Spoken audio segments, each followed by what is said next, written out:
Hey everyone, welcome to our channel. In today's video, we'll learn how to change Instagram username updated. So first thing that you need to do is to head onto your Instagram and make sure that you're logged in onto your right account. So as you can see, I'm currently logged in onto the right account already. And to change the username, you'll just have to click onto your profile icon here onto the bottom part of the screen. Once done, you should be able to see your own profile feed. So there is an edit profile here onto the middle part and you'll have to click onto that. From there, you should be able to go ahead and see your username already. So this is where you could go ahead and change the Instagram username. So in most cases, you'll be able to change your username back onto the same username for another 14 days. So you'll just need to go ahead and make sure to change this with the username that you want to use. So for example, I want to change this to user and then click onto done.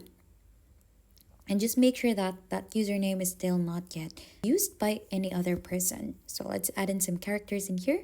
Click onto done and you'll just have to wait for your username to be updated. So as you can see, I've successfully updated already my Instagram username. So if you click back, it is already changed to the new one. And that is how easy you could change Instagram username, the updated version. And if you think this has been helpful to you, then don't forget to hit the like, subscribe, and we'll see you on to our next video.